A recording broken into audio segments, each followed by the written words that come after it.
bem? Estou me arrumando aqui. Opa, deixa eu ver aqui, ok. Ao mesmo tempo que eu estou fazendo o vídeo para o YouTube, eu estou fazendo aqui no Face, mas como eu já tentei da outra vez, não deu muito certo. A transmissão não ficava muito boa, então eu estou fazendo pelo tablet e ao mesmo tempo gravando no computador. Então, estou fazendo uma gambiarra, velho jeitinho brasileiro, né? Para quem não tem tantas opções assim para trabalho. Bom, como eu já tinha comentado nas outras semanas, eu ia estar fazendo um live a respeito do 7 de setembro, né? E era para ter feito ontem, mas dia 1º, mas acabei tendo um imprevisto que acabou me fazendo mudar para hoje, tá? Então eu comecei até um pouquinho mais cedo para poder já estar fazendo isso aqui já e tá deixando disponível aqui no Facebook e no YouTube eu vou deixar dia 7. Para aqueles que não me conhecem, né, meu nome é Paulo Roberto, não sou muito chegado em ficar usando o meu cargo, mas aparentemente tem pessoas que dão algum tipo de importância para isso. Então, eu sou professor de História e Sociologia na rede estadual de São Paulo e também no município de Capão Bonito, certo? Então, eu estou aproveitando para fazer essa live, tanto para meus alunos, né, estarem vendo alguma coisa no dia 7 de setembro, e ao mesmo tempo, como eu já até comentei em outros momentos, aprofundar minhas reflexões sobre a independência do Brasil, sobre a história em Brasil, que é um tema que eu gosto de estudar, enfim, nisto, estou tirando aqui, nisto, sempre quando chega setembro, antes da independência, sempre estou lendo alguma coisa relacionada com a história do Brasil, com a independência principalmente, lógico. E então nisso eu vou aprofundando meus estudos. A ideia principal para fazer essa live é a gente pegar, a partir do 7 de setembro, a independência do Brasil, e a gente fazer uma reflexão sobre a nacionalidade, sobre a ideia da nossa identidade, né? Então, o que nos faz brasileiros, né? E fazendo, como eu disse, esse paralelo com a independência do Brasil e o que acontece um pouquinho depois.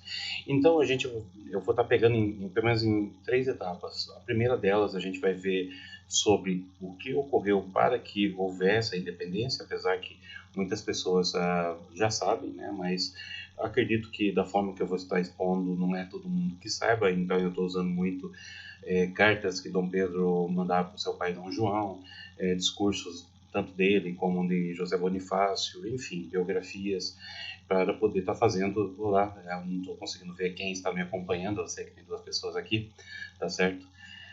Mas eu vou estar usando a partir disso. Então, dentro dessa, que antecede o dia 7 de setembro, eu vou estar fazendo em 2 etapas, certo? A gente vai tentar entender um pouquinho o que o Dom Pedro I realmente queria fazer, com o José Bonifácio, por aí vai. Com isso, a gente vai meio que desmontando algumas coisas que a gente vai aprendendo na escola também, né?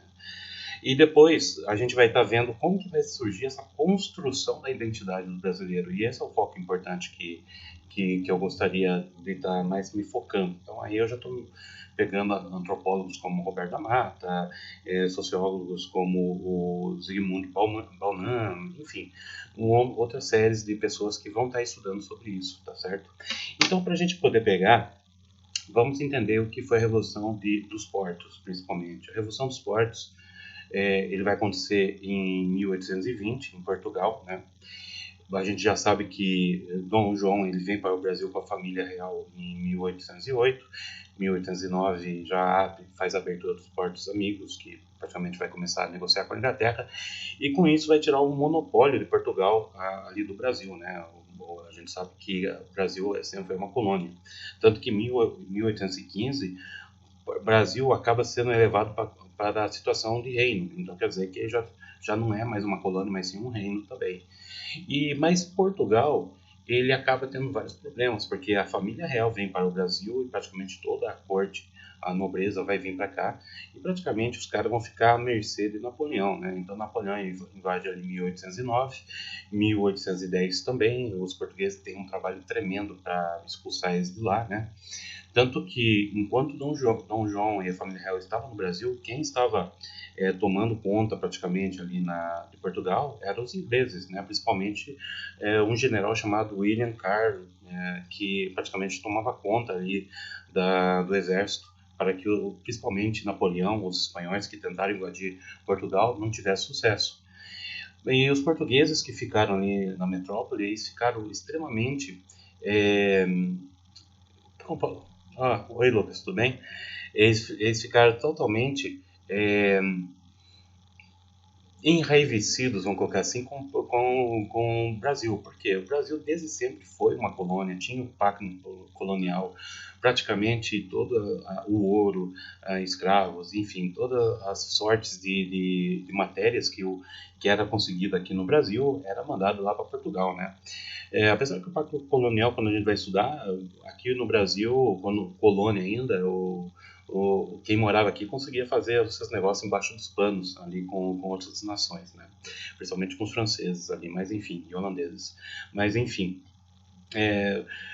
praticamente Portugal vai ficar na miséria, então ele vai perder a sua fonte de renda, que é o Brasil.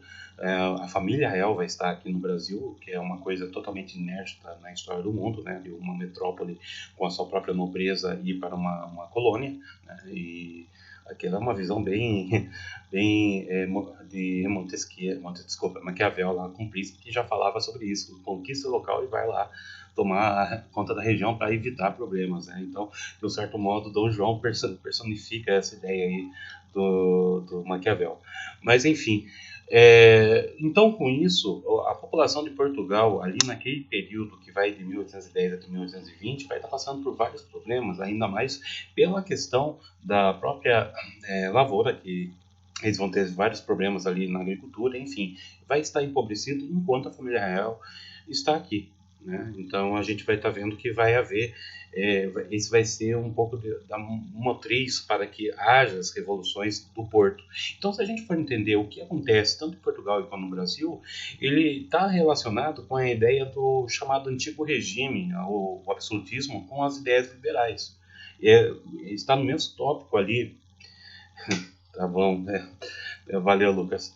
Mas está no mesmo tópico, está na mesma base de todo tipo daquela coisa que estava surgindo no liberalismo, como a gente vai ver na França, né?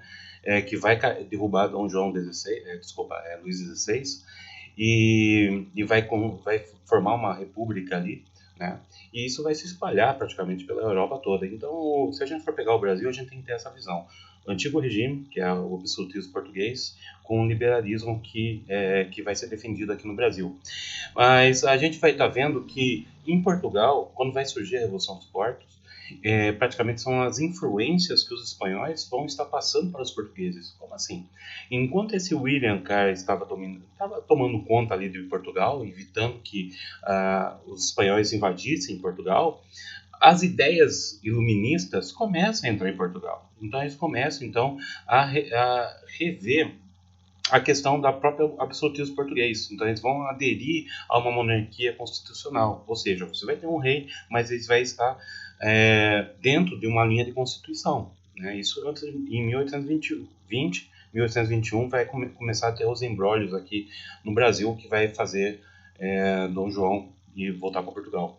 Mas a gente vai estar vendo que nessa parte os portugueses, então, que vão ser adeptos ao liberalismo, e vão pegar a Constituição Espanhola, que é totalmente liberal, então eu estava dando uma lida nela, e pega muito dos elementos do cidadão, da Declaração dos Direitos do Cidadão da França, de 1798, liberdade de imprensa, liberdade individuais, propriedade privada, enfim, coisas que está ali no princípio do liberalismo da Constituição francesa, né? E ele vai pegar, tanto que essa Constituição vai ser chamada La Pepa, né? Mas essa vai ser um esqueleto do que Portugal queria fazer com o seu liberalismo. Mas ele queria que tivesse o rei novamente lá. Então, o que vai estar ocorrendo? Eles vão instituir a corte. Uma coisa que acontece muitas vezes muito errado quando a gente vai estar estudando sobre o período na escola A gente entende que a corte são os nobres, e não eram praticamente o parlamento. Quando a gente fala sobre a corte portuguesa, coloque na mente, são os parlamentos, são aquela burguesia que vai estar subindo no poder, que vai colocar ideias liberais ali e vai intimar que Dom João e a família real volte para Portugal. Então, essa primeira parte, a gente vai estar vendo que Portugal, na realidade, queria que voltasse novamente a família novamente ali, e já tinha essa visão mesmo de colonizar novamente o Brasil. O Brasil era um reino agora. Dom João, aqui no Brasil, ele ficou enrolando muito em Água Maria, ele não queria muito sair daqui. Tanto que, até 1821, Dom Pedro I ele não participava da vida política. Né? Tudo era feito pelas costas de Dom Pedro. Dom Pedro tinha 22 anos na época. Então, tudo era decidido ali entre eles, sem o conhecimento ali de Dom Pedro. Para você ter uma noção como ele não tinha muita relevância nesse momento. Mas aí o que acontece? A ideia principal era que não fosse Dom João voltar para Portugal, mas sim Dom Pedro, né, e a sua família, a Dona Leopoldina. Só que a Dona Leopoldina estava grávida naquele momento também, então esse foi um motivo a mais de não ir. Mas vai ocorrer um fato em 1821, no qual que vai haver uma disputa na Assembleia, para você ter uma noção, que vai haver um tipo de uma desordem numa sessão da Câmara, na Câmara, no qual Dom Pedro ele vai pegar uma parte das tropas e vai colocar ordem na casa. E tanto que vai virar quase um massacre ali, isso em 1821. Ali podemos dizer que é o começo onde Dom Pedro ele vai começar a participar da vida política. Tanto que a coisa foi tão mal vista, foi lá no Rio de Janeiro, né, na Praça do Comércio. A coisa foi tão mal vista que foi chamado o Açougue dos Braganças. Bragança é a família imperial. Ou a Casa dos Braganças, né? Uma coisa do tipo que começaram a falar naquele momento. Tanto que a Praça do Comércio, naquela região ali do Rio de Janeiro, ficou um bom tempo sem as pessoas ir, do tamanho de crueldade que foi a desordem. Então houve mortes, houve prisões ali com Dom Pedro já... vamos colocar assim, participando da vida política. Isso vai forçar Dom João a voltar, então, não tem outra solução. Então Dom João volta, e é para Dom Pedro voltar também. Mas devido à questão da Dona Leopoldina, que ela conseguiu, com a questão da sua gravidez, se manter aqui, vai ficar esse acordo por enquanto.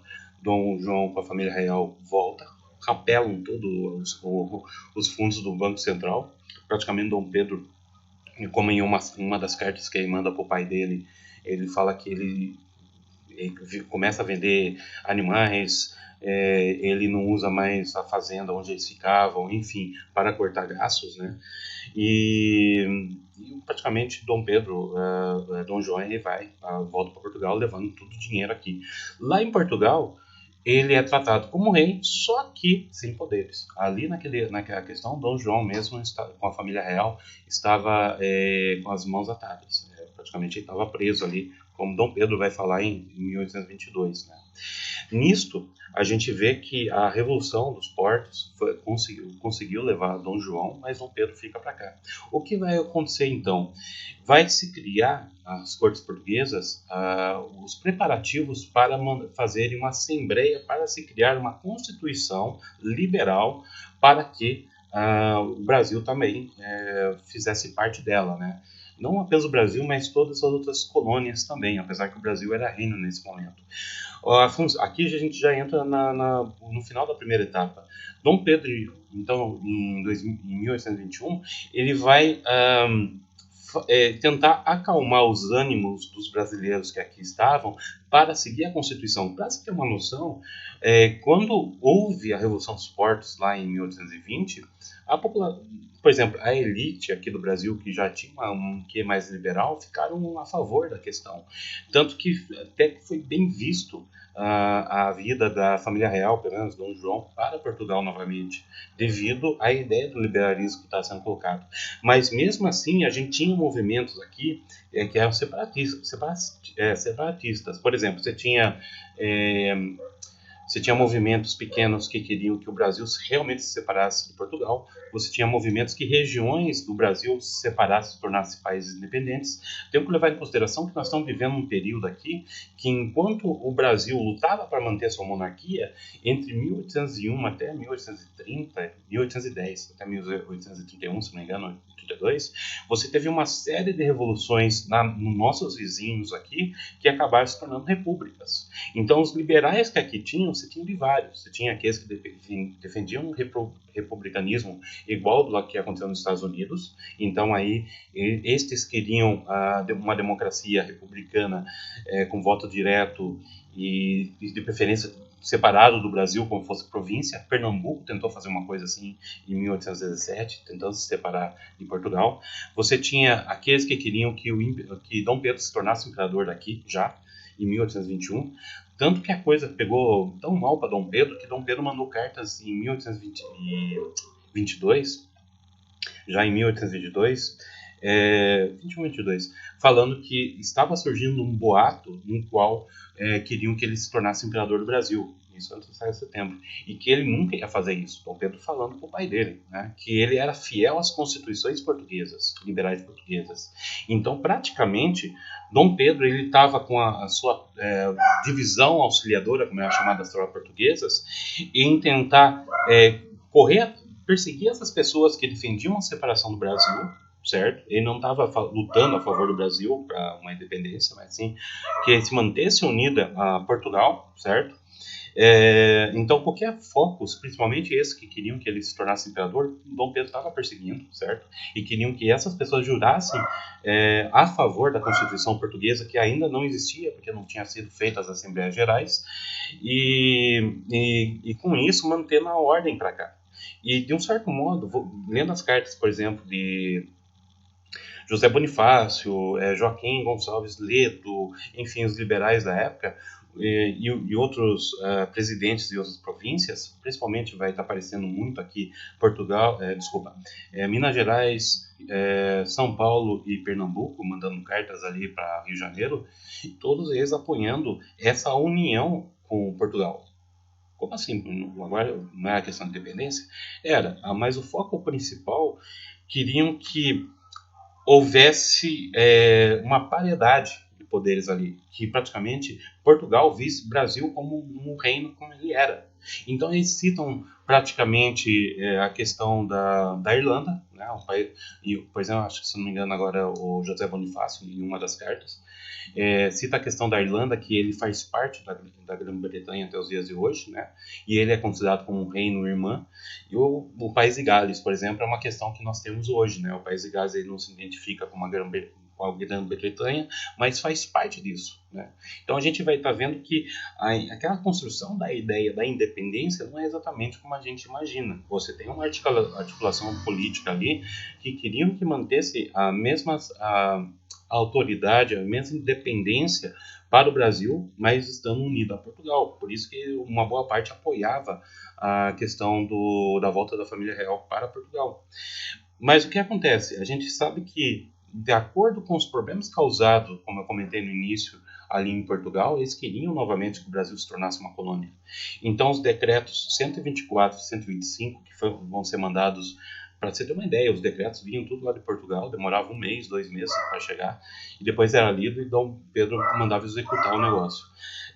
Então, chegou os decretos 124 e 125, em 28 de agosto de 1821, que determinava o seguinte, que o Brasil, que as colônias, eles fechassem seu judiciário, olha só, que eles fechassem, perdesse a sua autonomia legislativa. Então, todos os casos que tinham que acontecer, tinham que ser mandado para Lisboa para ser resolvido. Isso seria um tiro, praticamente, na ideia de o Brasil ser um reinado, e queria que, novamente, Dom Pedro voltasse para Portugal com a desculpa de que ele deveria continuar seus estudos conhecendo a Europa. Olha só que bonito. Então, para entender como que é a arte de governar, então Dom Pedro deveria ir com a sua família para a Europa estar estudando. Naturalmente, Dom Pedro ele pensa em voltar, mas a Dona Leopoldina e aí entra José Bonifácio, eles começam a articular para esse cara aqui, que vai acabar ali no 9 de janeiro, lá no dia do Fico, né? Para você ter uma noção, gente, aqui a gente já entra na segunda etapa, a gente vai estar vendo que a primeira etapa, então a gente tem a família real voltando, Dom Pedro perseguindo aqueles que queriam uma separação do Brasil, ainda mantendo uma fidelidade às constituições que queriam se fazer em Portugal. O interessante é que numa biografia de Dom Pedro, fala que, apesar dele ser criado num ambiente absolutista, né, tanto que Dona Leopoldina é totalmente o contrário dos pensamentos de Dom Pedro, ele tinha um quê de liberal. Por quê? Por causa que ele praticamente vivenciou, com a maior parte dos jovens, a Revolução Francesa, foi a Revolução ali nos Estados Unidos, né? Então, ele ficou impregnado com as ideias liberais, tanto que quando Dom Pedro ele acaba fazendo a independência, né? Depois a gente vai entrar um pouquinho no detalhe disso, ele tem rompantes do absolutismo e do liberalismo ao mesmo tempo, né? Então ele é uma contradição ambulante ali, o Dom Pedro I, quanto a isso, né? Mas a gente vê o seguinte, que nessa segunda etapa, então, ele tinha que voltar para Portugal, certo? E deveria se fechar todas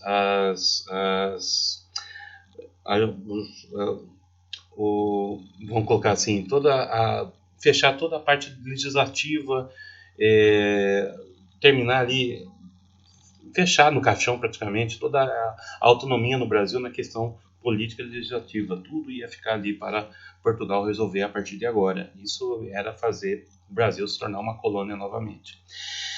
Então, o que nós temos aqui é uma articulação que vai começar com as pessoas do Rio de Janeiro, certo? Líderes do Rio de Janeiro. Depois vai aumentar para São Paulo, Minas Gerais e outras regiões, né? Apesar que a gente vai estar vendo que dentro dessas regiões, os locais que queriam que se mantessem ali para Portugal era Pará, Maranhão, Pernambuco em alguns momentos ali, Cisplatina e Bahia e algumas outras cidades como Ouro Preto, por exemplo. Esses aí ainda se mantiveram fiéis na ideia de ficar em Portugal ainda, se tornar parte de colônia de Portugal. Por quê? Se a gente pegar o Nordeste brasileiro, o Norte e o Nordeste, se a gente pegar, por exemplo, Pará e Maranhão, era muito mais rápido e muito mais fácil a sua comunicação com Portugal do que com o Rio de Janeiro, para se ter uma ideia. Bahia perdeu toda praticamente a sua opulência quando o Rio de Janeiro se tornou sede. Então, de um certo modo, é um revanchismo que você tem ali, né? E talvez de resgatar aquela importância que teve nos primeiros séculos ali na colonização do Brasil. Então, a gente vê que você não tinha uma unidade para se falar de independência. Você tinha vários separatistas, você tinha grupos que queriam voltar, tanto que você tinha dois partidos. Partidos aqui não é aquele partido político como a gente imagina, mas são linhas de pensamento, certo? São grupos que pensavam e defendiam algumas ideias. Então você tinha um partido brasileiro e você tinha um partido português, né, nesse sentido.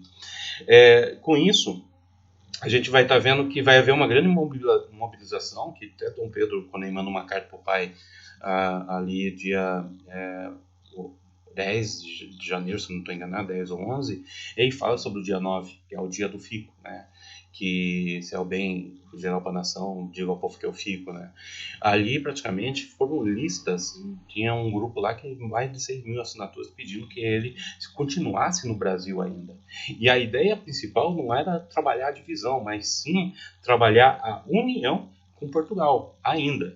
Então mantendo Dom Pedro I ali é manter Dom Pedro I, mantendo Dom Pedro ali era mantendo a sua autonomia ainda. Então a sua importância. Então com isso você tinha então a chance de manter uma carta para você poder negociar com Portugal. A ideia principal não é de se separar de Portugal, mas sim ser um reino irmão de Portugal, né? Essa é a ideia principal. Dom Pedro, com seus 23 anos ali em 1822, ele vai um pouco além. Ele imagina um império luso-brasileiro, com o pai dele em Portugal e ele aqui no Brasil. Então, a ideia da independência, como a gente imagina, não ocorre como a gente estuda, né? Ele foi uma consequência. O que vai ocorrer então? Dom Pedro decide ficar, vai haver uma grande instabilidade ali, principalmente na Bahia, no Rio de Janeiro, com as divisões auxiliadores, que eram as tropas portuguesas, né, que vai haver distúrbios mesmo, vai haver conflitos. Na Bahia, por exemplo, ali em 1822, 1823, vai haver uma guerra que vai expulsar os portugueses de lá, né, tudo.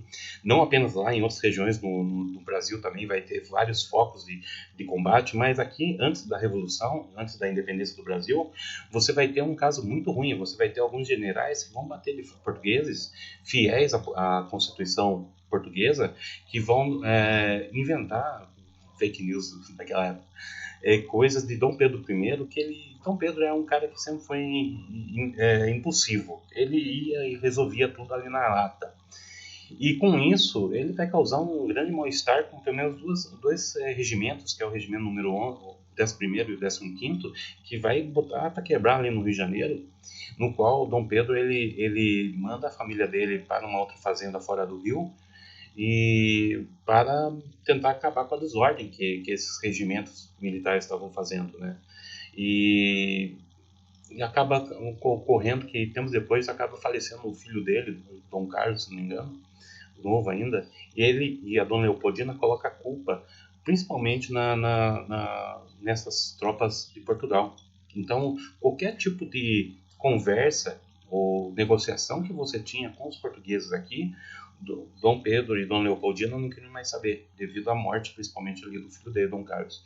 Em uma carta que ele manda, comunicando o caso lá para Dom João, né, falando da morte, que ele já estava doente, e com as guerras, com a revolta que começou a ter ainda em 1822, antes da independência, fechou qualquer tipo de negociação com eles.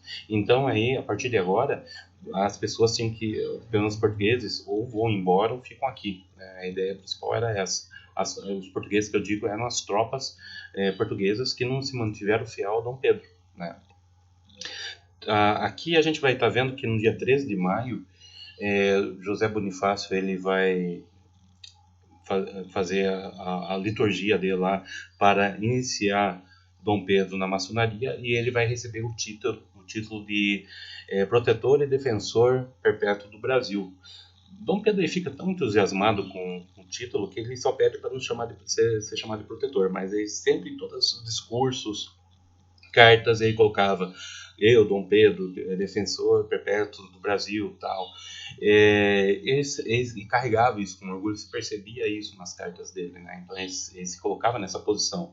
E aqui, com a influência que nós temos de José Bonifácio, ele, naquele primeiro momento que ele era mais a favor, pelo menos em 1821, para se manter unido a Portugal, se mantendo fiel às constituições que seriam feitas ainda, né? Tanto que dos problemas que aconteceu entre os militares ali com Dom Pedro é que queriam que ele jurasse que ficasse fiéis às constituições portuguesas, liberais portuguesas. Dom Pedro ele falou: olha, não tem ainda, mas eu sou fiel, né? Tanto que vai haver uma discussão, principalmente com José Bonifácio e até Dom Pedro, que fala o seguinte: de pegar a Constituição espanhola, a La Pepa, né, como estava falando, e adaptá-la para o Brasil, né? Para que pudesse se manter então fiel ali a Portugal. Você tem isso até quando o Dom Pedro ele começa mais a bater firme contra as cortes portuguesas e começa a mandar cartas para Dom João para mostrar lá para a corte, falando: olha, agora a coisa vai ser assim, eu vou se tornar, a gente vai manter aqui como reino ainda, a gente quer seguir a Constituição, ninguém aqui quer trair Portugal, só que nós queremos o seguinte: queremos que uma Constituição que seja nossa. Então aí a gente vai ver o que dá para se pegar ali da Constituição portuguesa ou a espanhola, né, e vamos fazer e adaptá-la aqui, porque aí começam os argumentos, porque você tem o velho mundo, aqui é um novo mundo, aqui você tem uma nova visão, um novo espírito que está surgindo. Então uma Constituição tem que ser da característica do povo. Isso é da visão tanto do José Bonifácio como do Joaquim Gonçalves Ledo, que é da maçonaria, e também do Dom Pedro, José Bonifácio. E a corte portuguesa desdenhava, tanto que chamava Dom Pedro de rapazinho, né, por causa dos seus 23 anos, e Dom Pedro ele ficava fulo da vida com isso sempre, tanto que nas últimas cartas que ele mandou pro pai, ele falou: olha, eu fiz a coisa toda aqui, quero ver o que vai me chamar de rapazinho aqui agora. Praticamente ele falou assim para as cortes, né, ele peitava bastante. Então a gente vai estar vendo aqui uma nova postura que, a princípio, eles não queriam se separar ainda de Portugal. Eles queriam, assim, na lata, criar um reino. Aí Dom Pedro começa, nos seus discursos, a usar até a doutrina Monroe, né? Ele começa a falar a América dos Americanos, enfim, ele começa a utilizar isso. Ele se coloca como brasileiro. E Dona Leopoldina, apesar de ter esse ar do absolutismo europeu, ela vai articular muito para que o Brasil se torne uma monarquia nesse momento, uma monarquia constitucional, no jeito que, pelo menos, que o José Bonifácio queria. Por quê? Dentro da maçonaria, também você tinha divisões. O Joaquim Gonçalves Leda defendia um republicanismo com voto direto, né, uma democracia, e o José Bonifácio queria uma monarquia constitucional. Mas o maior medo que esse pessoal tinha era que acontecesse a mesma coisa que estava acontecendo nos países vizinhos, com o republicanismo. Eles viam isso como uma anarquia. Tanto faz se fosse José Bonifácio, enfim. Eles queriam, então, uma forma liberal, mas que fosse uma monarquia para que não entrasse naquele democratismo, como diz um historiador português chamado Joel Serrão, quando ele fala sobre a França, que o que ocorreu na França, na Revolução Francesa de 1798, seria um democratismo, ou seja, os excessos do liberalismo ali, da Revolução Liberal da França, causou mais desgraça ali naquela população, tanto que depois a gente já conhece até bem a história dali. Temos então essa briga entre a corte portuguesa e o Brasil, e Dom Pedro cada vez mais sendo mais hostil às cortes portuguesas, né? Falando que tinha suas juras a Dom João como rei, a Constituição a Portugal, mas ele queria seguir uma Constituição liberal que fosse brasileira, né? Então isso antes de 7 de setembro. Tanto que ele começa nos discursos a falar bem o seguinte, para ver que aqui a gente tem um pequeno problema, que o que nós estamos vendo aqui não é a população querendo a independência, mas sim uma elite, né? Nós temos aqui a elite do liberalismo, ou enfim, o que for, ou grupos mais separatistas, mas não é a população como um todo, né? Em um dos discursos de Dom Pedro I, e aí que é uma coisa bem interessante, aí começa a falar, se não há um rei aqui, se não há um imperador aqui, se eles estão em Portugal, como é que nós vamos fazer criar essa civilização? Referindo, lógico, à quantidade de africanos escravizados que tem ali. Como que as cortes portuguesas irão até as florestas mais densas atrás dos índios bravios? Dom Pedro em seu discurso falando. Então ele entendia que era necessário um poder real ali para que houvesse a ideia de civilização. Né? Então que ele estaria a cargo disso. Lógico que Dom Pedro estava viajando na maionese de boa aqui, né? Por causa que a gente vai estar vendo o azar que vai ser tudo isso aqui. E ele começa a falar, veja, as cortes portuguesas dizem que eles querem armar os escravos para se virarem contra o seu senhor. Isso ele diz em um discurso para se criar uma assembleia entre as províncias aqui no Brasil para se discutir a Constituição e aí mandar as cortes para serem aprovadas. Né? Então ele está atropelando as ordens ali das cortes portuguesas. E ele leva à memória um medo que os escravagistas aqui do Brasil sempre tiveram, que é da Revolução de São Domingos, lá no Haiti, né, que os escravos praticamente conseguiram a sua liberdade, que era uma colônia francesa, né? Então tinha-se o medo de ocorrer as coisas aqui, tanto que quando você teve a Revolta dos Malês, né, depois você teve sempre a evocação dessa ideia de São Domingos, né? Mas aqui a gente vê Dom Pedro usando desses argumentos para atiçar pelo menos a elite a ficar ali junto com a população. Minas Gerais, eles vão ficar junto com Dom Pedro. São Paulo também, apesar que São Paulo você tinha um governo provisório, você tinha dois grupos políticos comandando São Paulo. Então você tinha José Bonifácio, essa turma dele, e um outro grupo ali, né? Deixa eu ver se eu pego o nome aqui.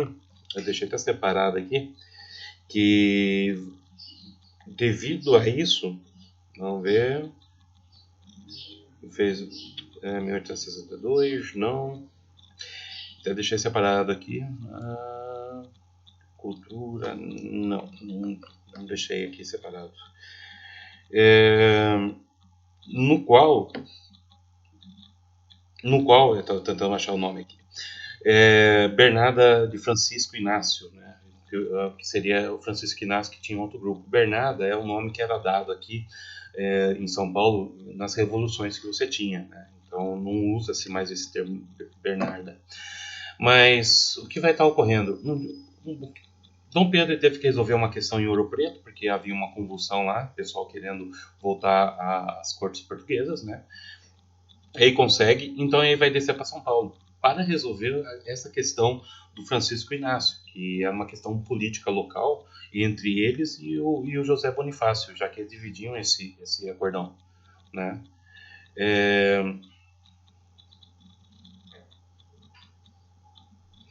Só um tempo aqui, parece que deu um treco no vídeo.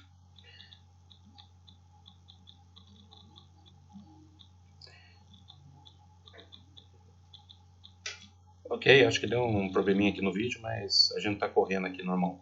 Então, José Bonifácio, ele tinha esse desafeto político ali com Inácio, Francisco Inácio, no qual Dom Pedro vai resolver essa questão para ele, né? Então, São Paulo em 1822 vai estar, Dom Pedro em 1822 vai estar ali em São Paulo, certo? E nisso vai chegar cartas para José Bonifácio, que era ministro ali de Dom Pedro, que aí vai despachar. Ali já era claro o negócio, né? Que as cortes queriam que todos os ministros fossem presos, praticamente, fossem julgados, e que Dom Pedro voltasse naquele momento para Portugal. E esse foi a gota final ali para que Dom Pedro voltasse ali para Portugal. Então, tanto José Bonifácio como Dona Leopoldina mandam cartas para Dom Pedro, que encontra lá no Rio Ipiranga, que aí dá aquele evento que é o 7 de setembro, né? Lá no Rio Ipiranga, do Independência ou Morte. Que independente se ocorreu ou não daquela forma, a gente sabe que ali foi um ponto de ruptura. Porque até o primeiro momento, você tinha Dom Pedro tentando manter a independência do Brasil, se tornando o reino irmã de Portugal, com a sua visão de império luso brasileiro, e aí falava que o pai dele estava preso lá em Portugal, né, mas ele tinha a esperança que a situação ia mudar, e tentando reverter os sentimentos de revolução que aqui tinha também, certo? O que vai estar ocorrendo? A partir de 7 de setembro, a gente vai estar vendo Dom Pedro vai tirar aqueles laços constitucionalistas, que era o azul e branco, e manda todo mundo jogar no chão, e ele cria o verde e amarelo, que é baseado ali na cor da Casa de Bragança e da Casa de Lorena, da Dona Leopoldina, lá de Ramesburgo. E temos aqui o que o historiador Milton Nunes, quando ele escreve o livro História dos Símbolos Nacionais, fala da importância dos símbolos para a cultuação, praticamente, né? Para alguns historiadores, o 7 de setembro ele não foi nem o início, Cachorro.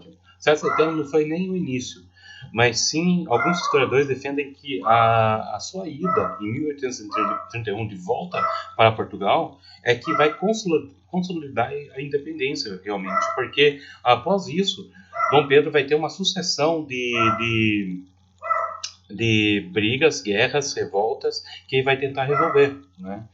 E com isso, não há uma estabilidade política nesses anos que Dom Pedro vai estar aqui no Brasil. E ele começa a se aproximar novamente dos portugueses, ainda mais com a morte de Dom João, e ele abdica o trono português para sua filha Dona Maria, que era uma criança ainda, e nesse tempo o seu irmão Miguel ia tomar conta de Portugal, ia ser o regente de Portugal até ela completasse a idade e os dois casassem, né? O tio casando com a sobrinha. E as cortes portuguesas gostavam muito de Miguel, né? Então queriam já dar um golpe ali.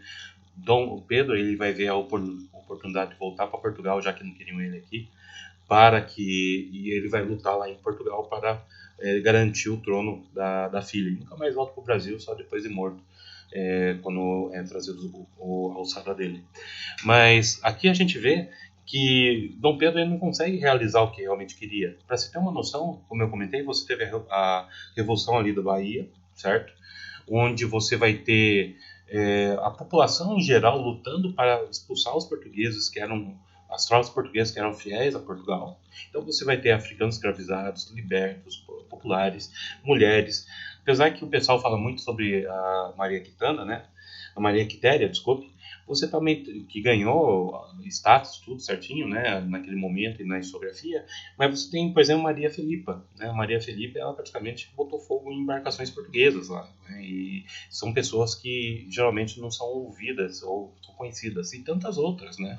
Antes, por exemplo, do 7 de setembro, além do Dom Carlos que chegou a falecer, você tem um caso, por exemplo, uma madre superiora em um convento que, se não me engano, foi na Bahia também, que praticou, Dona Joana, se não me engano, que ela praticamente já se colocou na frente dos portugueses ali, da tropa portuguesa, porque queriam entrar no convento e se violentar as mulheres ali. Ela foi morta, baionizada, e as mulheres foram violentadas do mesmo jeito. Então a gente vê que você tem as pessoas que não conhecidas, né, a história ocorrendo aqui. Você vê as pessoas que de diferentes condições sociais que eles vão estar lutando por uma causa. E aí a gente entra onde eu quero comentar a respeito da nossa ideia de nacionalidade. Dom Pedro, então, ele tinha um grande problema para resolver, certo? Ele tinha um país, né, agora um reino. Aí Cisplatina também, né? Cisplatina era a favor ali de Portugal, e quando o Brasil aí conseguiu a sua independência em 1823, 1825, a Cisplatina se divide do Brasil. Ele acaba se ganhando sua independência e se torna o Uruguai que conhecemos hoje. Pernambuco, em 1824, ele tenta fazer a mesma coisa com a Confederação do Equador, né? E é reprimido ali por Dom Pedro e pelo pessoal. Então a gente vê que a independência do Brasil, além de não ser uma coisa pacífica, ela não foi uma coisa orgânica, ela não foi orgânica no sentido de homogênea, que todo mundo queria. Eles queriam a divisão até entre a própria população aqui, né? E Dom Pedro tem esse problema, como ele vai constituir a ideia de nação, né?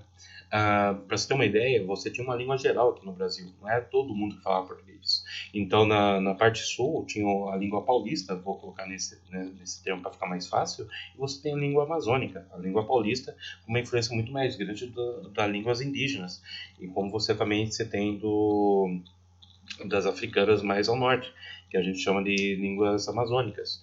E nisso não eram todas as pessoas que falavam português. Isso vai sumir lá no século XIX. Então, Dom Pedro ele vai, para se criar a ideia de nação, ele vai nacionalizar as pessoas que aqui estão. Como assim nacionalizar? Praticamente todo mundo que se encontrasse no território do Brasil a partir do decreto da independência se tornariam brasileiros. Ou seja, não havia aquela ideia de nação, que você tinha as mesmas culturas que já tinham e só foi mudada a estrutura, sabe, a base, mas todo o sistema era a mesma, né? Com um pouquinho mais de liberalismo, não. Dom Pedro ele fez uma festa ali e tal, tanto que foi um dia de festa, tinha regiões do Brasil que nem sabia que tinha independência, né, devido à distância, né, territorial, e nunca foi um dia, 7 de setembro, um dia para se comemorar. Foi, sim, uma comemoração do absolutismo, no sentido de que dos atos do rei. Então, o Dom Pedro comemorava, mas como um dia era pouco, tanto que em 1862, a família real ele coloca uma estátua ali na Praça Tiradentes, no Rio de Janeiro, no estado de Dom Pedro ali, com o seu cavalo, né, uma equestre, como é chamado, em 1862, para relembrar a independência do Brasil, porque as pessoas não comemoravam, né? Então a gente vai até entrar nisso. Então a ideia de nacionalidade a gente tem que entender a partir do seu contexto histórico, né? Você tem o princípio de nacionalismo e o sentido do patriotismo. O nacionalismo aqui ele surge ali na Revolução Francesa também, no século XVIII, e a ideia principal era o que nós vamos fazer agora que nós não temos uma monarquia? Como a gente vai fazer o povo se identificar com a nação ou estado que eles se encontram? Se até antes de tudo, todo mundo era súdito do rei. Então aí, tanto os historiadores, os folcloristas, o pessoal que trabalha com folclore, não vou outra besteira aqui, eles começaram a buscar ao longo da história elementos para que as pessoas se identificassem e criassem o sentimento de patriotismo e nacionalismo. Uma coisa bem diferente da outra. O nacionalismo, então, aqui ele surge na necessidade de fazer as pessoas se identificarem à causa. Tanto que as pessoas que eram consideradas na França contra a Revolução eram consideradas traidoras. E as que eram a favor, cidadãs. Então você tinha essa diferenciação que era feita pelos nacionalistas ali naquele momento. Ou você era um traidor da pátria ou não, certo? Aqui, então, a gente vê que esse é o pensamento que você tem ali no século XVIII, desenvolve no século XIX e encontra o seu auge ali nos governos totalitários, tanto o nazismo como o fascismo italiano. A esquerda, no totalitarismo dela ali com Stalin, com Lenin, eles não seguem uma linha nacionalista, mas sim internacional, né? Então aí foge um pouco desse contexto em vários pontos, apesar que o nacionalismo ele conversava na sua origem, conversava muito com a esquerda que estava surgindo e o liberalismo em muitos aspectos, né, devido a isso. Mas aqui nós temos, então, a ideia de se criar um sentido de nação, mas o Brasil já em si era separado, era diferente ali no começo da independência. Então, a estrutura que nós temos de nação era a mesma, não mudou nada. Aí nós tivemos regência e somente no Segundo Império que começa a se pensar novamente sobre a ideia de uma identidade do povo. Então aí, novamente, a elite. Você tem, então, se espelhava Dom Pedro II e os nobres na época na Europa propriamente dito, principalmente na Inglaterra, França. Então era muito comum você ver mulheres usando aquelas roupas extremamente pesadas que era moda na Inglaterra e na França e usarem no calor de 40 graus aqui do Brasil e passavam mal com isso. Ou ir assistir peças em francês sem saber francês, mas fazia parte da vida ali da corte. Então você tem uma anulação das raízes que foi formado o Brasil, nesse caso aqui as raízes africanas e também as indígenas, para se cultivar uma ideia da Europa, principalmente na Inglaterra e França. Os Estados Unidos não era muito bem visto também, né? Então, e também começou a vir os primeiros exemplos da cultura oriental aqui, principalmente com chineses, que foram logo no século XIX ali ignoradas, apesar que consumia muito produtos ali dos chineses. Os japoneses começaram a vir já no começo do século, em maior parte, né? Mas a estrutura ficava mais ou menos isso. A Europa, a Inglaterra e a França ditando como seria a população brasileira e a própria corte e a própria intelectualidade naquele momento ignorando a própria raízes que foram criadas no Brasil, que é no meio da escravidão, no meio dos africanos, dos indígenas, da forma de vida mais cabroca que nós temos aqui, do sertanejo, do tropeirismo. Isso era ignorado praticamente. Né? Então era uma subcultura. E com a vinda do darwinismo social, que aqui a gente pode falar que é o racismo científico, mais ainda esses elementos que vinham, que não eram arianos, eram considerados como dignos para ser ignorados. Não poderia fazer parte de uma nação crescente como o Brasil, de acordo com o pensamento que você tinha na época.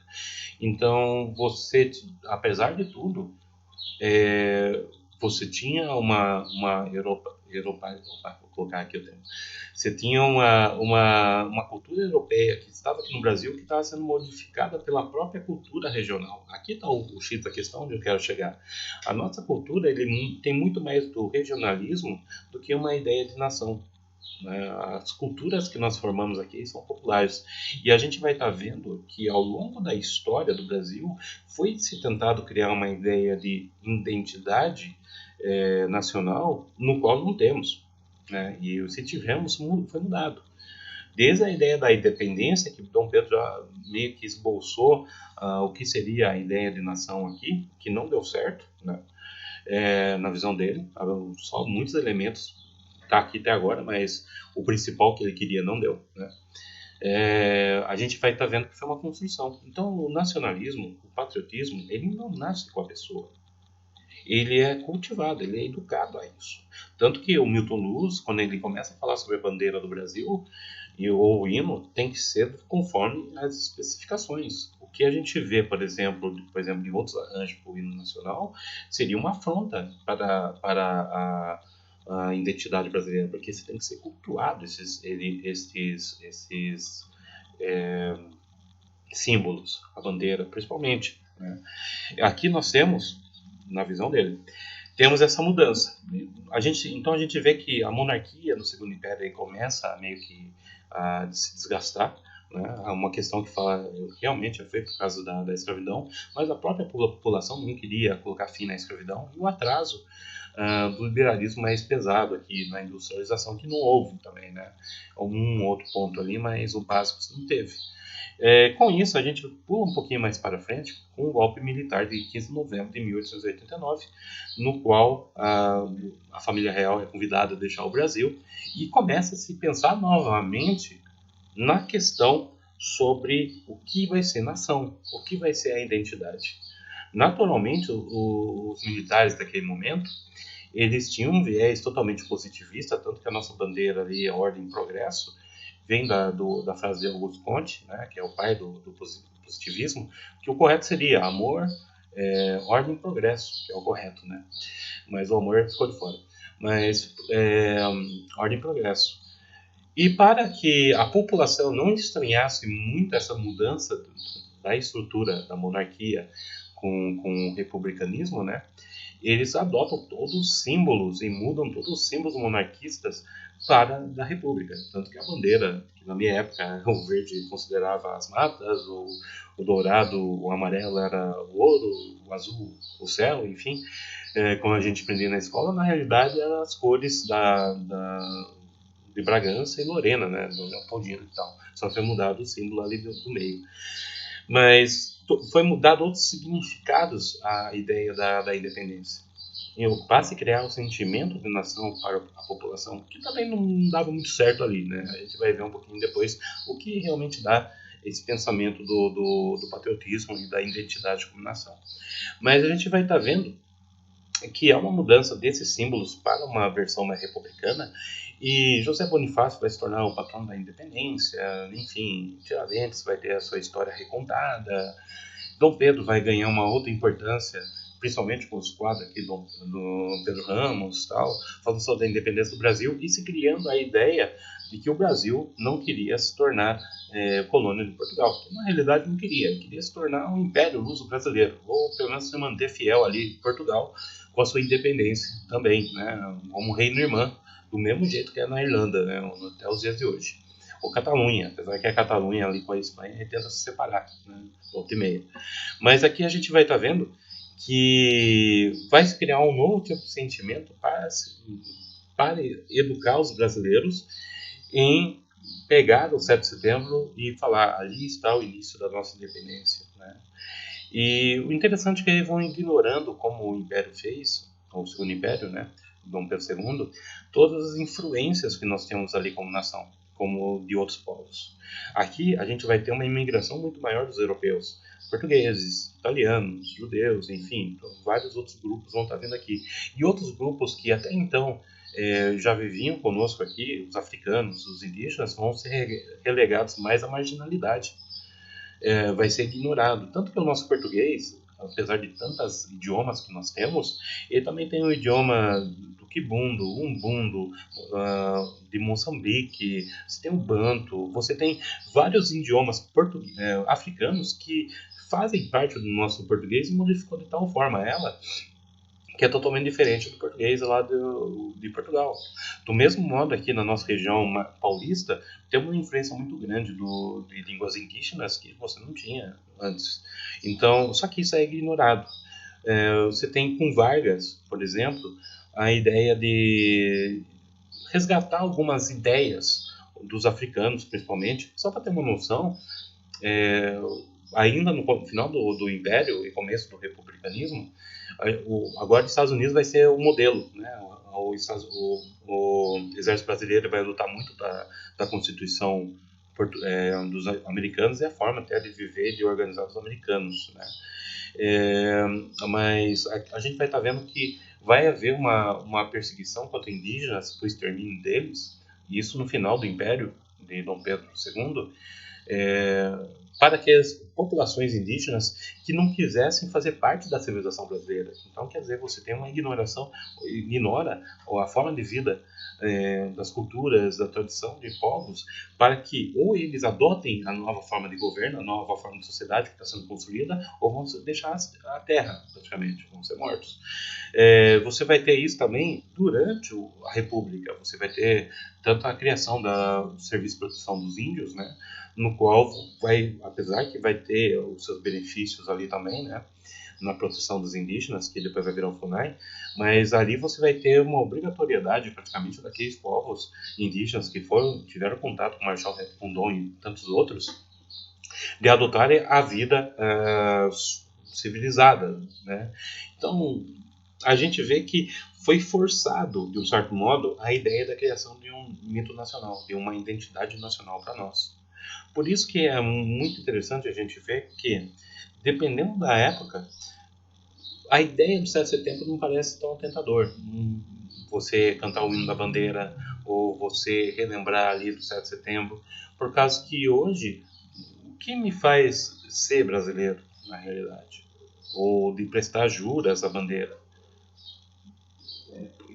Como que a gente pode colocar isto em pauta nos dias de hoje, se a gente sabe que a desigualdade social está grande, que há um grande problema político que nós temos aqui, que nós temos os nossos problemas do dia a dia? Como que você vai fazer juras de um ser imaginável que é o Brasil?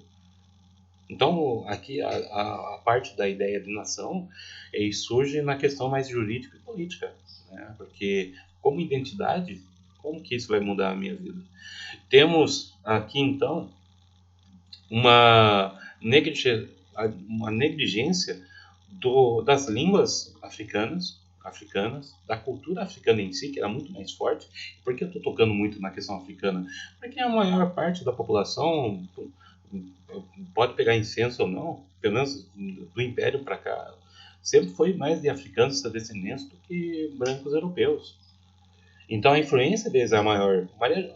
A Carlota Joaquina, quando chegou no Brasil, estranhou totalmente quando viu mais africanos do que portugueses para cá. E os portugueses se aderiram muito, que viviam aqui no Brasil, à forma de vida dos africanos, praticamente, né? Dependendo das suas regiões. Então, como o Christopher Dawson, um historiador sociólogo, fala, que quando você tem contatos de várias culturas, sempre você vai ter uma mescla dessas culturas, desse choque cultural, no qual um vai tentar sobrepujar o outro em algum momento, criando sempre alguma coisa nova, né? Então, o Vargas, na década de 30 ali em diante, ele vai ter o êxito de criar a ideia de nação, a identidade nacional, coisa que Dom Pedro I não conseguiu, Dom Pedro II também não, e muito menos Fernando Peixoto ou Machado de Deodoro não conseguiram. Mas o Vargas aí consegue, ele junto com outros cientistas, sociólogos, artistas, eles vão tentar criar uma ideia de nação. Antes disso, a gente teve uma experiência dessa forma em 1922, né, na Semana da Arte Moderna. Tanto que se pensou novamente o que era esse Brasil. E eles estavam nos seus próprios erros também, por exemplo, na questão de se adotar uma língua indígena como idioma do Brasil. Coisa absurda, porque além do português, você tem centenas de idiomas indígenas que é falado no Brasil. O Tupi-Guarani é um deles.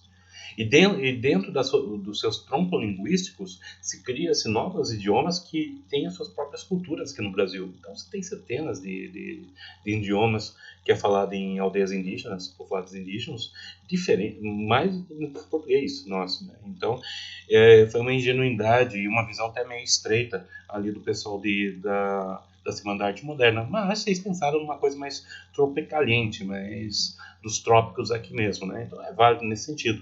Mas a gente vê que você tem uma carência de você pensar o Brasil e a sua população.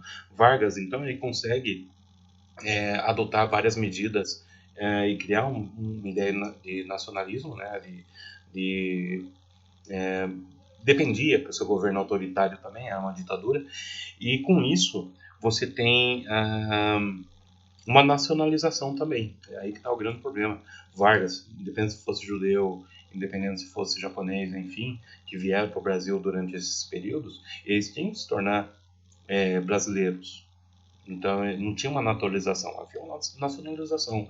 Durante a guerra, os alemães não poderiam estar falando a sua língua nativa, nem os italianos, que era considerado crime. Então você tinha vários elementos que inseriam os imigrantes de forma cruel para a condição brasileira. Mas a gente sabe que uma coisa que vem de cima para baixo nunca dá certo. Então, nisso, mesmo com esses rompantes de autoritarismo, da ideia de se criar uma ideia de nação, da ideia de se criar uma ideia, isso é prolixo, da ideia de se criar uma nação, de uma identidade, a gente vai vendo que vai surgir várias outras, né? A ideia de a gente comemorar o dia 7 de setembro, ele começa por lei, saiu no Decreto 7 de 1934, que se cria a Dia das Pátrias, já no governo de Vargas. Ali no governo de Dutra, nós vamos ter a Lei Federal 662 de 1949, no qual acaba obrigatório o Dia da Independência como um feriado nacional, que a gente comemora dia 7 de setembro. E depois a gente também tem ali em 69, já durante a ditadura militar ou regime militar, tanto faz, os protocolos para você seguir estas celebrações, né? As escolas vão, a partir de então, vão ser mais obrigadas até de participar do dia 7 de setembro. Depois você vai ter em 2002, com Fernando Henrique Cardoso reforçando tudo isso, né? Mas tirando aquelas obrigatoriedades de escola e tal, que você não tinha tanto. Mas o que faz então a ideia de eu me sentir patriota? Né? Então a gente pode ver alguns pontos interessantes. Né?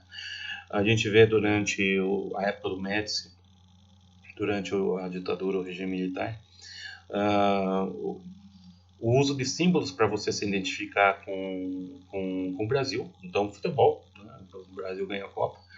Brasil, ame ou deixo, né? A disparada econômica, enfim, qualquer coisa que remete à ideia de eu me identificar o princípio de nação, ele vai ser usado como identidade, né? Como para se trabalhar. Mas a gente vê que o que faz isso de formas artificiais, vamos dizer, o que a gente pode dizer que a gente acaba despertando aquele lado patriótico, vamos dizer assim, é quando se algum local do Brasil for invadido, isso vai despertar na gente. A gente vê ao longo da história do Brasil várias situações dessa forma. Jogos é um momento que a gente consegue nos identificar com as demais pessoas ao lado, como nação contra outra nação. Então isso é uma coisa orgânica que surge entre o brasileiro, né? Mas a nossa próprio princípio de identidade brasileira está na sua diversidade, principalmente, né? Aqui é o ponto de questão. Enquanto, por exemplo, Dom Pedro I, nós tínhamos o branco, o africano e o indígena, e depois a gente foi aumentando esse leque de grupos que vão influenciando na cultura brasileira, a gente vai vendo que a identidade brasileira é uma identidade plural, diversificada, ele é diversa. Ele atinge vários grupos, ele pensa de várias formas. Podemos dizer que dentro do Brasil tem vários Brasis. Ele não tem uma visão única, estática, como tinha, por exemplo, durante a ditadura militar, ou a ideia de patriotismo, que na realidade era um nacionalismo, porque o nacionalismo ainda utiliza de símbolos. Então, geralmente esse símbolo está muito focado no candidato político, no político em questão, ou no partido, ou em símbolos religiosos, e a partir dali se constrói um argumento para que crie uma sensação de que se tal político, se tal partido, se tal religião está sendo atacada, todos estão sendo atacados. E não é bem assim que funciona. Né? Isso é um tipo de argumento retórico que é utilizado para se identificar o político, o partido, enfim, com um país, o que é totalmente errado. Dentro de uma democracia, nós temos a diversidade. Então pode ser alguém dizer, mas a democracia quer dizer poder da maioria.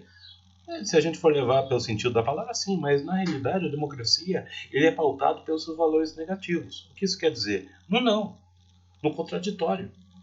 Onde você tem contraditório, você tem democracia. É o contrário. Rousseau percebia isso no contrato social. Ele falava então que você sempre vai ter uma desordem na democracia, o que é uma realidade, porque você tem grupos diferentes. Então, o ponto central para a gente ter uma política positiva você ter o meio termo. A ideia da radicalização e tirar a parte da humanização, ou chamar, como a gente viu na questão do nacionalismo, desqualificar o outro que tem uma opinião divergente, é uma forma realmente de você agir com uma intolerância de uma forma nacionalista, não patriótica, que ela já abrange a ideia de você estar com a diferença. E essa nossa diferença está no nosso regionalismo. O estado de São Paulo ele tem uma forma, na Capão Bonito você tem Fandango, Tamanco, você tem Ribeirão Grande, culinária como Rojão, enfim. Você tem a forma de falar totalmente diferente de pessoas que é de São Paulo, e isso é do interior de São Paulo falando, Minas Gerais, Norte, religiões cristão, Umbanda, Candomblé, judaísmo, islamismo, a não religião também, tudo faz parte da nossa identidade brasileira. Infelizmente, o Brasil ele tem sua base no que o Sérgio Buarque de Holanda falava do homem cordial, ou seja, o jeitinho brasileiro, aquele jeito do político, da pessoa não conseguir identificar a diferença entre o que é público e o privado e tratar tudo como se fosse seu. Isso é uma visão que você tem desde da época do Império, né? Desde a colônia. Daquela forma que, opa, como que eu posso beneficiar os meus amigos e tudo na posição que eu estou? A corrupção que os dias de hoje vem muito de recorrência disso, e nós temos uma certa tolerância por parte do brasileiro, porque está dentro das partes dos vícios dessa identidade brasileira, criticar o corrupto, a corrupção, a partir do ponto de quem o apoia. Como assim? Se eu apoio tal como político, então eu vou minimizar a corrupção que ele promove, e mas o que eu não apoio, aí sim eu vou criticar. Não apenas isso no nosso dia a dia também. Então, desde agir corretamente na hora de devolver o troco, por aí vai. São os vícios que nós carregamos também nessa nossa identidade, que não é só perfeita, mas tem muitos problemas também. E isso são coisas que a gente tem que estar trabalhando para a gente pensar o que a gente quer de nação. Se a gente tem uma bandeira chamada Ordem e Progresso, é nisso que nós temos que trabalhar. E para que temos esse tipo de concepção, nós temos que ter a visão de que todo mundo tem que ser politizado. A gente tem que participar mais da vida política. O problema é que o nosso sistema político, o presidencialismo, naturalmente traz aventureiros populistas que criam paixões, que também faz parte também da identidade do brasileiro, pelo visto. Em que a gente tem isso, você tinha os jacobinos na época de Fernando Peixoto, você tinha os queremistas na época de Vargas, então você tem esses grupos que são mais apaixonados. Mas o que a gente quer de paixão, como nação? O patriota, então, é aquele que ele vai querer o bem da nação como um todo, ordem e progresso. E o que nós vemos, infelizmente, agora é a gente perder essa ideia do que é ser a nossa identidade. Sendo nós um país que vive num sistema globalista, né, as fronteiras diminuíram muito. Né? Então, hoje a gente recebe influência de vários povos. Nós somos um país do mundo, cheio de influências, de culturas, de pensamentos. E abordar tudo isso numa sociedade como a nossa nos faz pensar o que nós queremos para a nação. Uma nação que tem que ser plural, uma nação que tem que ser de preferência respeito a todos, conforme que está na lei, né? Que haja esse desenvolvimento. Né? A gente tem que estar, apesar que nós também herdamos vícios como o patrimonialismo político, que vem ali desde o tempo do Império, e também do clientismo, enfim, e sempre a gente espera que sempre vai ter um Messias nos salvando, nós temos também essa obrigação de deixar de lado esses ismos e criar uma nação que realmente seja importante. Esse é o trabalho de um patriota de verdade. Né? Sabendo trabalhar com as diferenças de qualquer espectro político e ideológico que haja. Né? Qualquer tipo de radicalização. Então a gente confunde o nacionalismo, o patriotismo com o nacionalismo. Se eu fosse para falar, então, por que estudar o 7 de setembro? Deixa de ser importante? Não, pelo contrário, é muito importante hoje. Porque ela nos faz ver que somos frutos de um processo político que houve muitas rupturas e ainda estamos nos buscando como nação, estão nos buscando como uma política democrática, estão nos buscando como um povo com uma identidade. Nossa identidade é plural, ela é muito baseada no regionalismo, como eu falei para vocês, cada um com as suas particularidades. Então, fandango, tamango, capoeira, o carnaval, o funk, samba, rock, candomblé, cristianismo, islamismo, o judaísmo, não acreditar em nada, qualquer pensamento teosófico que seja, fazem parte do brasileiro. Então, a ideia de eu me identificar como um brasileiro está no fato de saber trabalhar as diferenças, essas são as conclusões que eu chego, trabalhar com essas diferenças e entender que eu vivo numa sociedade que eu quero bem dela. Então, Dom Pedro, ele tem uma importância muito grande com isso, porque a priori, a princípio, tanto ele e o pessoal não queria realmente uma divisão como a gente imagina, uma independência como a gente imagina do Brasil e de Portugal. Eles queriam, sim, a seu modo, manter relações com Portugal, né? De acordo com como eu mostrei aí em cartas e outras coisas mais. Mas a fortuna fez que houvesse aquela intimação das cortes brasileiras que mandasse prender todos os ministros e que Dom Pedro fosse para Portugal de uma vez por todas. Isso causou a separação radical.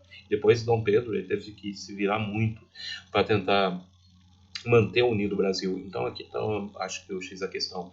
Por que o 7 de setembro? Por causa que, para entender como que é a nossa construção histórica, cheio dos seus problemas, cheio das suas desigualdades, mas também cheio das suas culturas, cheio das suas riquezas sociais que foram sendo transmitidas, muitas vezes por meio de opressões, mas mesmo assim sendo transmitidas. E tendo consciência disso, repensar como fazer uma nação melhor. Dom Pedro ele nos possibilitou manter unido uma nação que, ao contrário que nós vemos nos países vizinhos, estavam divididas entre si. Então, graças a essa ação de Dom Pedro I, em 7 de setembro e logo depois, tivemos essa oportunidade de florescer como uma nação diversificada, né? Então, eu acho que as minhas conclusões chegam que a independência é isso, né? Que é o que ela nos favoreceu na nossa diversidade, né? Plural. É como o Roberto da Mata, o antropólogo, ele fala: a gente só conhece a nós mesmos quando a gente se compara com o outro, né? E graças a essa regionalização, a essa caldeirão de cultura que se tornou o Brasil, a gente é um país diversificado. Manter isso e fomentar ainda mais essa diversidade é importante, né? E para isso é necessário uma politização e um entendimento real do que é ser patriota, tá certo? Eu espero que tenha agradado todo mundo. Houve uma queda aqui do vídeo, né? E espero que vocês do Face tenham acompanhado. Então, eu já vou me despedindo aqui. Qualquer pergunta, estou disposto. Estou vendo aqui no Face, então não sei até que ponto eu consigo acompanhar. E eu fico por aqui. Espero que tenha gostado. Até.